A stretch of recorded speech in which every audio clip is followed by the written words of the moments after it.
programa. Buenas noches, yo soy Jaime Bailey y esos aplausos no son para mí. Hoy ha venido al programa la escritora cubana Yoani Sánchez. Un aplauso para ella, por favor. Gracias. Bienvenida. Muchísimas gracias por esta invitación. Gracias a ti por venir en medio de una agenda tan recargada y de tantas actividades. Te ha dado un tiempo para venir aquí al programa. Te lo agradezco de corazón. ¿Cómo te sientes en Miami? ¿Cómo has encontrado esta ciudad? Bueno, qué decirte, la verdad es que me siento en familia, ¿no? No solamente porque he encontrado aquí, reencontrado esa parte de la familia exiliada que tengo del lado acá de esta orilla, ¿no? Sino también porque me he encontrado la familia grande, la familia de muchísimos cubanos que han ido emigrando a lo largo de tantos años y que están aquí radicados, echando raíces, dando frutos. ¿Qué es lo más divertido o placentero que has hecho aquí en Miami? Bueno, la verdad es que conversar horas y horas con mi familia. ¿Tienes a tu hermana aquí? Sí, tengo a mi hermana mayor, somos solo dos hermanas. ¿Qué se llama? Yunia, de la generación Y también como yo. Yunia está aquí presente en el estudio. Está aquí. Tengo a mi sobrina que dejé de ver con 9 años, ya tiene 11, un cambio total.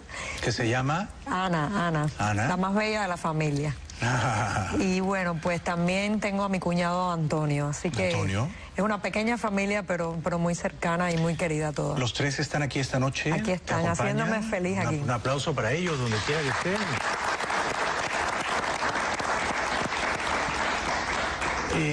¿Y has ido a comer a algún lugar particularmente rico? Bueno, Yoyito, pues... Yoyito, sí. En Hialeah. Sí. ¿Qué comiste? No hemos podido ir hasta el lugar, pero él ha sido muy atento y pues nos ha hecho probar de una manera u otra sus platos sin poder acudir en medio del programa. Ha sido complicado, pero hemos probado la sazón y excelente.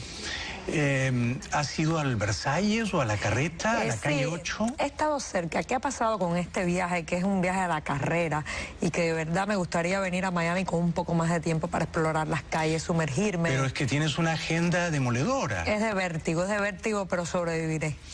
Ya lo creo. Si has sobrevivido a la dictadura cubana... Sí, tengo una preparación especial para eso. Absolutamente, sí. Absolutamente. Mis respetos y mi profunda admiración por tu tranquilo, discreto heroísmo. Eres una heroína de nuestro tiempo, Yoani. Bueno, muchas gracias y aprovecho para agradecerte también todas las oportunidades que mientras estaba en la isla me diste también de hablar en este programa, a través de la línea telefónica, a través de una frase mía que dijiste, a través de una noticia. Porque estamos contigo, porque sí, además, claro, estamos siempre contigo.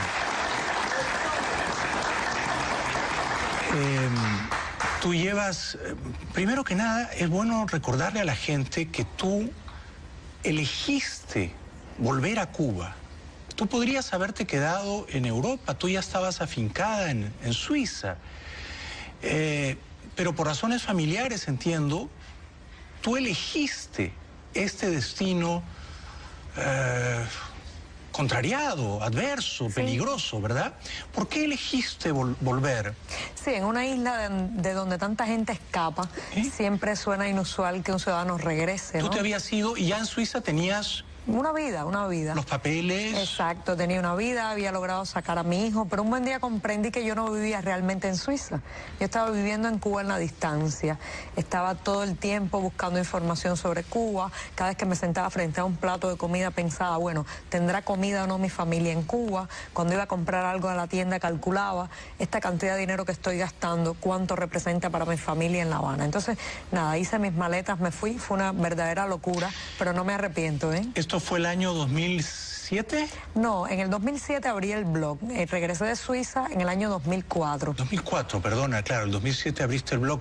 Pero el blog probablemente no lo habrías inaugurado si no hubieras tenido la educación suiza, ¿verdad? Sin lugar a dudas, no solamente esa posibilidad de experimentar durante 2 años lo que es ser un ciudadano que puede decir lo que piensa en un ambiente donde se respeta la libertad de expresión. Y con acceso pleno a Internet. Ese yo creo que fue uno de los grandes detonantes. El poder experimentar, navegar en la web sin páginas censuradas, sin limitaciones, saber el vértigo de disfrutar de los kilobytes. Cuando regresé a Cuba y vi que eso no era posible, sentí una gran frustración y de esa frustración también nació mi blog, ¿no? ¿Influyó en tu decisión de volver a Cuba el estado de salud de tu padre? Sí, mi padre en ese momento pues atravesó por una enfermedad hepática bastante seria. Y yo recuerdo que yo a veces en Suiza soñaba en la noche que yo iba caminando por la ribera de un río y mi padre iba caminando por la otra ribera y nunca podíamos encontrar un puente donde pues caminar y encontrarnos en el centro, ¿no? Y eso era una pesadilla recurrente. ¿Fue difícil para ti tomar la decisión de volver? Entiendo que cuando volviste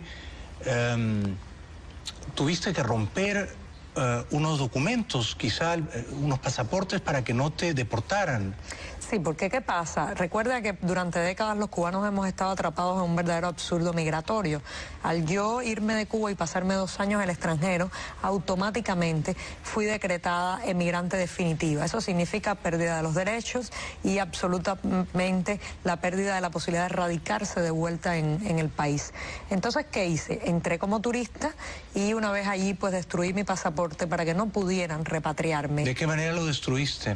Bueno, pedacito a pedacito, con mucho pesar porque, claro está, era también mi salvoconducto hacia la libertad, ¿no? Pero yo rompí el salvoconducto. Qué momento tan estremecedor, ¿no? Tan estremecedor, sí. Porque tenías que romper un documento cubano para no romper tu ligazón, tu atadura moral y sentimental con esa isla. Era una manera de decir, de aquí no me echan, ¿no? Sí, pero es que yo entiendo, pero es que los cubanos hemos vivido ese drama de tantas formas.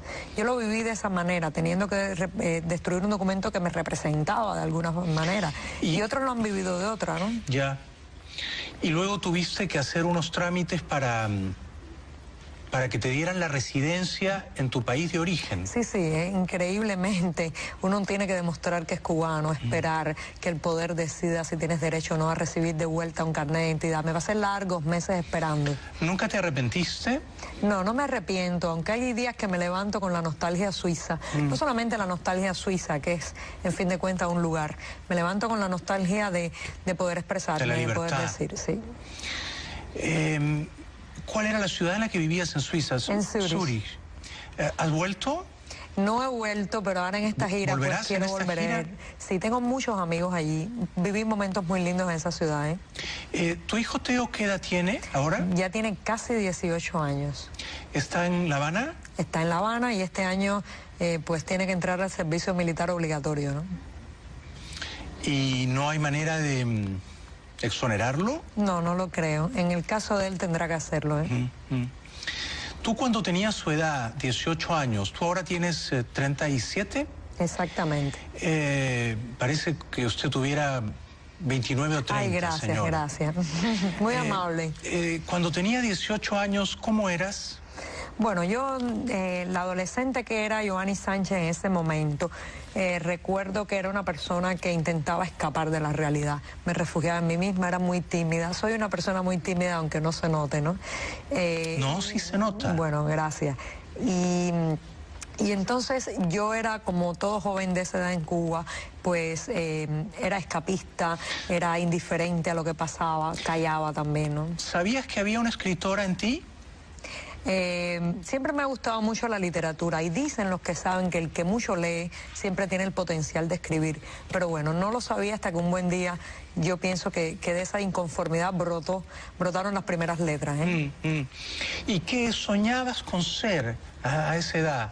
Pues soñaba con ser periodista, mira tú.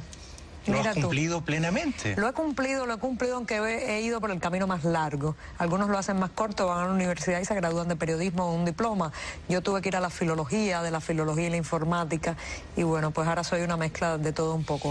Eres ahora una inspiración para los periodistas de todo el mundo. Eres una inspiración. Bueno, has dignificado esa noble profesión.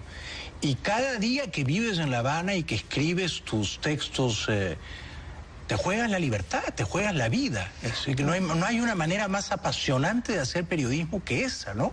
Bueno, es una gran responsabilidad que me digas eso, sobre todo un profesional de los medios y de la prensa como tú, ¿no?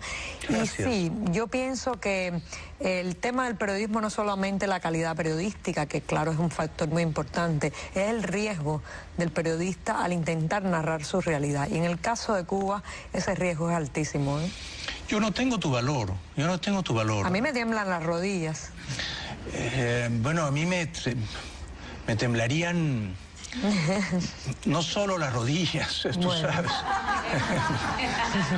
Me temblaría todo porque las mujeres, y tú eres una viva prueba de ello, tienen mucho más coraje que los hombres. Yo creo que saben sobreponerse mejor al miedo, ¿eh? Porque saben que del hecho de que ellas puedan sobreponerse a ese miedo depende muchas cosas de su familia y de sus hijos, ¿eh? Tú eres un caso absolutamente elocuente, ¿no? De valor, de heroísmo. Yo en tus zapatos me habría ido, o estaría acá y ya no volvería, pero tú vas a volver, ¿no? Yo voy a volver. A mitad de mayo estaré de regreso en mi país con mi pequeña maleta viajera. ¿Te da miedo? Claro que sí.